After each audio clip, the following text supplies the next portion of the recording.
इस वक्त हरियाणा की राजनीति में रोज नए नए मुद्दे सामने आ रहे हैं। चुनाव के दौरान ही एक बयान खूब सुर्खियां बटोर रहा है, जब हरियाणा के पूर्व मुख्यमंत्री मनोहर लाल खट्टर ने हरियाणा कांग्रेस की दिग्गज नेत्री शैलजा कुमारी को बीजेपी ज्वाइन करने का ऑफर दिया था।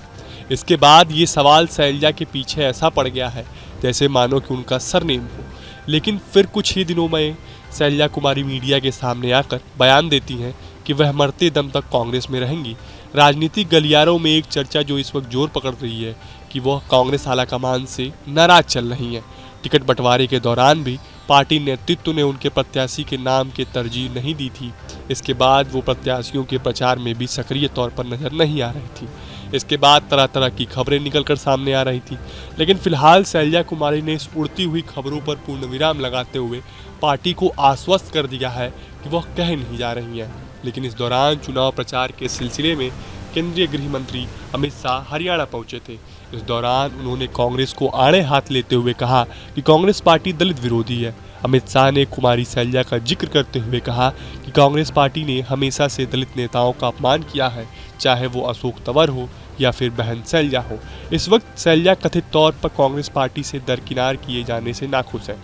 इसी साल हरियाणा कांग्रेस के पूर्व अध्यक्ष अशोक तंवर ने बीजेपी का दामन थामा। पिछले कुछ दिनों से एक तरह का नैरेटिव गढ़ने का प्रयास बीजेपी के शीर्ष नेताओं के द्वारा किया जा रहा है कि जो बड़े नेता दिल्ली से हरियाणा में चुनाव प्रचार के लिए आ रहा है वो कुमारी शैलजा को कुछ न कुछ ऑफर दे रहा है।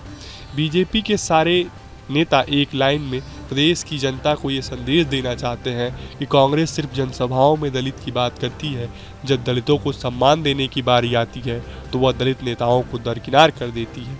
इसके लिए वह अशोक तंवर का उदाहरण हर मंचों से दे रहे हैं। आपको बता दें कि शैलजा पिछले 10 दिनों से दिल्ली में बैठी हुई हैं। यहाँ वो अपने कार्यकर्ताओं से मुलाकात कर रही हैं, उन्हें आश्वस्त करने का प्रयास कर रही हैं कि अगर पार्टी सत्ता में आती है तो वो कार्यकर्ताओं को उनके कद के हिसाब से उनका सम्मान दिलाएंगी। लेकिन जिस तरीके से बीजेपी इस पूरे मामले को हवा देने का प्रयास कर रही है, उसे देखने के बाद एक चीज़ जो कांग्रेस के लिए मुश्किल का सबक बनते दिख रही है वो ये है कि कांग्रेस इस पूरे मामले को कैसे टैकल करती है। मीडिया सूत्रों की माने तो राहुल गांधी के हस्तक्षेप के बाद कुमारी शैलजा एक बार फिर चुनावी अभियान में सक्रिय नजर आ रही हैं। कुमारी शैलजा भूपेंद्र हुड्डा को तरजीह दिए जाने के बाद से नाराज थी। 22 सितंबर की देर रात नई दिल्ली में कुमारी शैलजा ने पार्टी अध्यक्ष मल्लिकार्जुन खड़गे से मुलाकात कर अपनी नाराजगी जताई थी। इसके बाद खबरें आई, खड़गे ने उन्हें आश्वस्त किया है कि आपकी नाराजगी का निवारण किया जाएगा।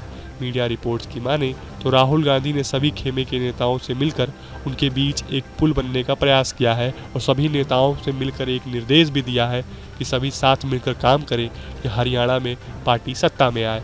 फिलहाल आपको हमारा ये वीडियो कैसा लगा हमें कमेंट बॉक्स में ज़रूर बताएं। देश और दुनिया की तमाम और यूपी उत्तराखंड की हर छोटी बड़ी खबर के लिए न्यूज़ स्टेट चैनल को सब्सक्राइब करना ना भूलें। न्यूज नेशन अब व्हाट्सएप पर खबरों के ताजा अपडेट के लिए न्यूज नेशन के इस क्यूआर कोड को स्कैन करें।